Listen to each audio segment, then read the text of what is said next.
Hey guys. Okay, so today's lesson is going to be through the video, like I talked about, and I will do my best to try to keep this to 25 minutes or so, maybe even less, but I'm not sure. We have to see how that happens. Okay, so I said do now in the video, but honestly, I can't expect you to actually write something down in a notebook or something. For the record, the concepts I'm going to go over, I left some of them in red to emphasize the most important parts, but obviously I'm not going to do notebook checks while we're out. It's fine. So don't feel like you have to write something down. If you want to, you can, but I'm not going to force you. All right, so I thought it'd be good to start off just by asking the phrase modern literature. When I say that, I'd love for you guys to think about what does modern literature mean to you. Now, incidentally, if you guys remember, last year in the fourth marking period, we went over modern American literature when we did 13 Reasons Why together. But modern literature as a whole, as a larger picture, means something a little bit different, especially when we're talking about British literature. It doesn't exactly mean just current, right in the present time literature. It can certainly mean that, but it doesn't only stop there. Okay, so I'm going to talk about modernism, but before I get into it, I'm going to stress this really quickly. Modernism is a really complex subject, and if I were to break down every part of modernism for you, we would be here for, or rather, I would be here for like 3 hours. I'm not going to do that. So I'm going to give you a super condensed version that will work for us with the readings and whatnot. Okay, so basic context, if we're looking at time frames, modernism and modernist literature technically came around late 19th, early 20th century. It is considered largely European and American. And the core idea is just that it's a self-conscious, active choice to break away from tradition, whatever seems to be holding norms at the time. Now, obviously, we're going to talk about this in terms of literature, but this is also something that you see in art and you see in philosophy. I'm not going to get into those too much because I really don't have time, but you will probably hear the term modernism in college if you ever take an art class or if you take a more obscure English literature theory class. It does focus a lot on taking ideas that are new or current and implementing them into the writings and the readings and the stories and whatnot. But let me emphasize this. Modernism is both time specific in terms of late 19th, early 20th century, and it's also just a general idea. Now, as far as the literature is concerned, there are five main characteristics. There are five main characteristics I'm going to go over today. They don't all have to occur at the same time, and they don't all have to be there for it to be considered modernist literature. But technically speaking, we generally identify them through five characteristics. Okay, now before we hit that, I'm going to address this very quickly. Honestly, some of you guys might not study modernism in college. That's totally fine. Not every concept in college is going to be covered. There's just simply way too much stuff. And unless you want to take every single college class, you're not going to see everything. I, for example, didn't do that much modernism in college. I maybe had one class that addressed it really briefly, but I hit things more like romanticism or transcendentalism.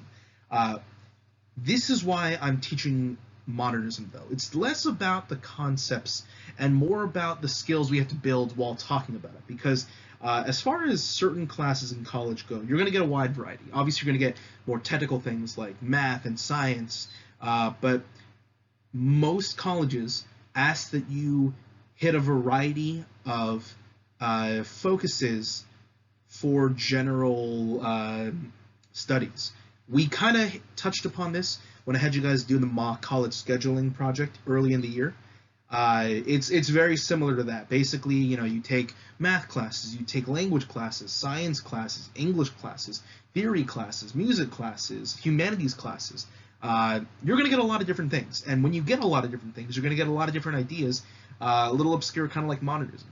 Now, I'm going to stress this. This is very important. At the end of this unit, it's a little less important to me that you fully understand modernism as much as you understand the skills for how to talk about things like modernism. Because I'm going to be honest, some of these things are really, really confusing. They're very complex. I don't expect you guys to master all these advanced philosophical ideas. When I taught you transcendentalism last year, I didn't teach it so you'd become transcendentalists. I taught it because, one, we have to cover informational texts in junior year, and two, I wanted to give you guys some context for the stuff you'll be reading. And while I want you to have context for the stuff you're going to read for this unit, that is a little less important to me.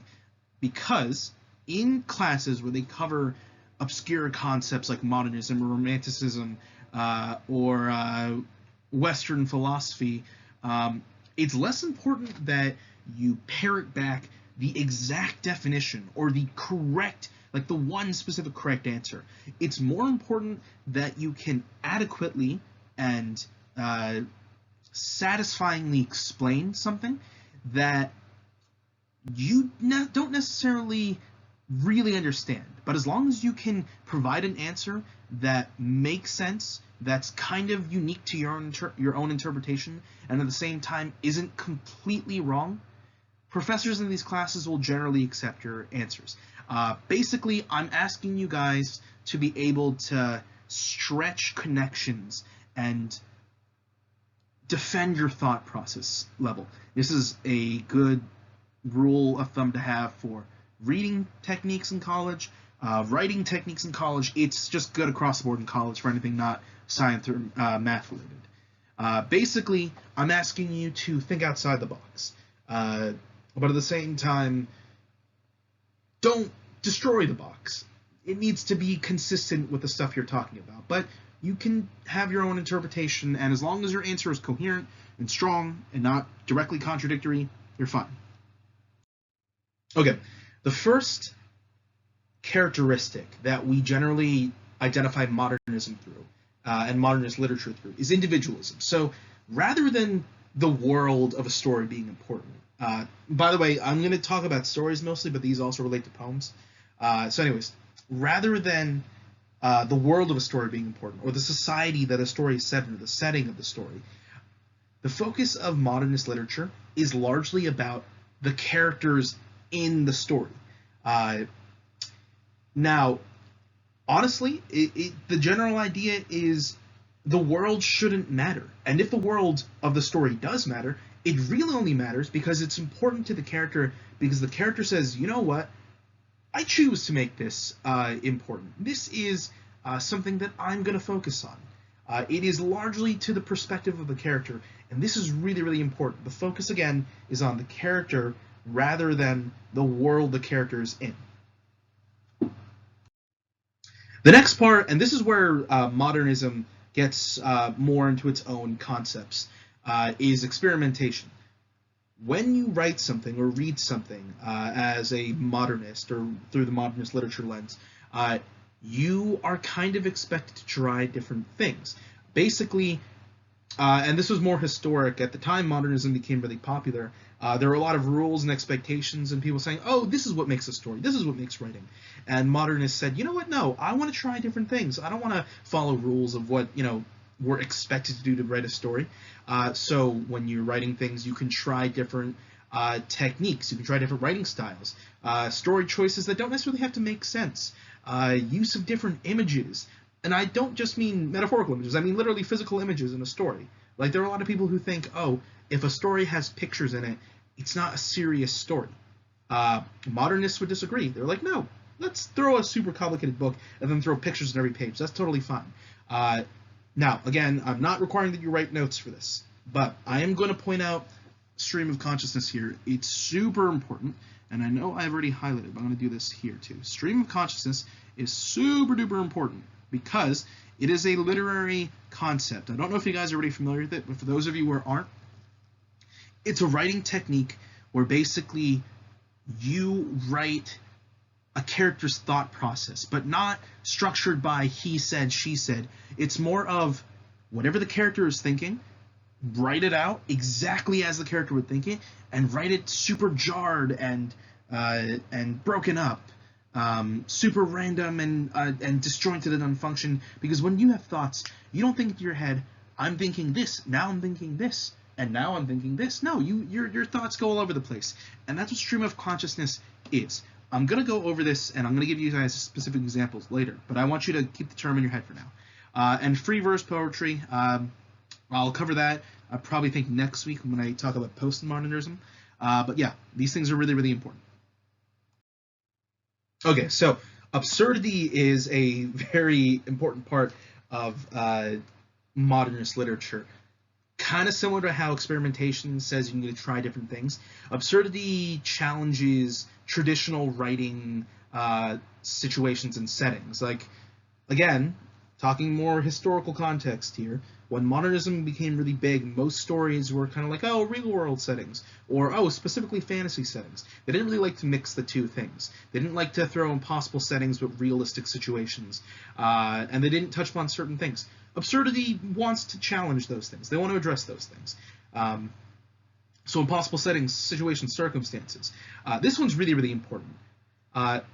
War, extreme depictions of violence, gore, blood, horror. These things are topics that absurdity covers in modernist literature. It doesn't have to, for the record, but it can and it likes to. Things that are chaotic, things that happen randomly, by chance, things that don't have to make sense, things that are really mysterious. These are all things that absurdity refers to in modernist literature. So to give you an example of something like this, there's a story called The Metamorphosis by a guy named Kafka. The story is basically a traveling salesman, kind of an average guy, transforms into a beetle. And other than the fact that he transforms into a beetle, the world of the story is pretty normal, and it's him trying to figure out what he does in that world. Technically speaking, this is a good representation of absurdity in modernist literature. Just trying and playing around with the dynamics of the story or the details of the story. Okay, so the fourth part, the fourth characteristic that is covered in modernism is symbolism. Now, symbolism, I'm sure you guys know what symbolism is at this point. You know, something represents something else, and modernists more or less kept in touch with that. The way they made it their own, or relatively made it their own, because this wasn't necessarily specifically new, but it was very uncommon during this time period, was they made symbols that represented things, but the representation of things were multi-layered. They could have multiple interpretations, and this, for the record, draws back to what I was talking about in terms of being able to provide obscure answers to obscure concepts in college. Being able to say, this means this, or this can mean this, and they're all different interpretations, but they can all be correct. This was kind of groundbreaking to think about in terms of the time period, and this is why modernists and traditionalists kind of fought a little bit in terms of what, you know, literature is, and what art can be, and what philosophy can be. Now, the meaning doesn't have to be deep. It can be deep, especially if you're looking at it from one person's point of view, but another person might look at it very differently. So an example I'll throw in the mix here, if any of you have seen Beauty and the Beast, you know, there's the antagonist Gaston, big, strong, manly man, muscles, and, you know, et cetera, and, you know, really unrealistic because he's wearing a short sleeve shirt when it's snowing outside. And then you got his little sidekick, LeFou, who honestly I don't know how you can be that short and 30-something and have oddly disproportionate arms and legs like that. Anyways, there are people who kind of just look at LeFou and say, oh, he just represents people who are, for lack of a better term, they're kiss asses. They like to, you know, look up to a figure and they're like, ah, he's awesome, I'm going to latch on to him. But other people look at LeFou and say, you know what, LeFou represents latent homosexual tendencies, or, you know, the burning desire to be accepted in society, so to hide that, but at the same time being kind of obvious with his overly enthusiastic affection towards Gaston. Now, again, certain interpretations of what LeFou represents and symbolizes can be deep. They don't have to be deep, but through modernist perspectives, they either can be or they don't have to be, and both are technically correct. Sometimes an author will straight up say, it means this, but the beauty of modernist symbolism is that it doesn't just have to rely on what the author wants to do or was trying to do. It's really just, as long as you're not completely incorrect, your interpretation is both okay and also correct. All right, I'm going to warn you guys. This fifth one is probably the most confusing, especially because it kind of pairs up with one of the previous ones. It is also probably the one that's least seen in modernist literature, but I have to cover it. So formalism is a really complex subject. I'm not going to dive into it too much, but basically, if you remember with experimentation, the goal was let's try something different. Let's play around with things. But that's more of a casual, you do what you want type thing. Formalism is the idea of let's be creative and original, but we have to be creative and original. That's the whole point of modernism. Or at least that's what formalism sort of takes modernism as. A lot of modernists, and again, time period, because they're trying to reject traditional norms, they consider this to be essential, that they had to try different things. They had to be creative and original. They had to do crazy things. It's a little less seen in stuff that we can look at today that is technically modernist, even though it doesn't come from the same time period. Examples of this are words that you make up, or having foreign languages without any real reason in a story. Or using super advanced vocab that no one ever uses, or flipping back and forth between having rules and then not having rules, and etc. and etc. and etc. Now again, this isn't always there, but it's something that, if it is there, you kind of have to talk about. So in Mary Poppins, for example, the word supercalifragilisticexpialidocious comes up, and they have a whole song about it, and then it has a meaning, but the meaning doesn't really matter. It's just formalism in the sense of it's made up and it's super interesting and it's creative and original, but the whole point of Mary Poppins is kind of to be creative and original. Okay, so I thought to start off with, instead of giving you something that was specifically modernist in terms of the time period, because frankly some of that stuff is a little dry, I think it's better if we do this. Now, some of you might remember Roald Dahl. He wrote things like The BFG and Charlie and the Chocolate Factory, those books you read in like 6th and 7th grade that were super fun and cute and, nice. Yeah, believe it or not, Roald Dahl didn't just write super cute books like The BFG and Charlie and the Chocolate Factory. He also wrote really dark, messed up stories that ranged from really adult themes to horror and mystery. For a guy who wrote children's books, really great children's books, he also wrote really great messed up adult stories. And even though he wasn't really a part of the time period modernist literature, he technically fits the characteristics that I outlined, if not some of them, enough of them. So this is what I want us to do. I think it would be good if I gave you some of the adult Roald Dahl stories. Now, they're easy enough to read, and they're not super long, but they are very, very interesting. So, like I put in the instructions on Monday, this is what you're going to do. I have released the first story on Classroom as of this morning. The second one I'm not going to release until Thursday, but here's what you're going to do. You're going to read the first story. The first story is called Leg of Lamb. It is a very short story. It's 4 pages, not super difficult, not super long. You're going to read the story, and then on Classroom, you're going to write the answers to these 5 questions about the story. Now, here's the thing. While I am expecting that you have a very broad grasp of the concepts, your answers are individual to your own interpretation. As long as you can adequately explain your answer and you use complete sentences and it's thoughtful and it's not completely wrong, you're going to get a full grade. Again, the point of this unit is to get you guys able to write and answer things and think along the lines of more obscure concepts you're going to have to cover in college. So, you could take the very literal definitions I gave you of individualism, experimentation, and absurdity and apply them. But you could also take the broad idea and say, Leg of Lamb explores and represents and portrays individualism through, this. And as long as your explanation makes sense and it's thoughtful, that's fine. If you have any questions, please let me know. Obviously, you can contact me through email. Tomorrow on Classroom, I'm going to post a link for a Zoom meeting, a Google Meet meeting from 12 to 12:30 if you want to talk real time. And if you want to talk outside of that, just email me and I will send you an invite to a Google meeting, just one-on-one. Okay, if you have any questions, please let me know. And remember, this is due Wednesday, and then on Thursday, the second story will release. That one's 7 pages, also not super long, also very interesting. And I want you to answer the 5 questions there.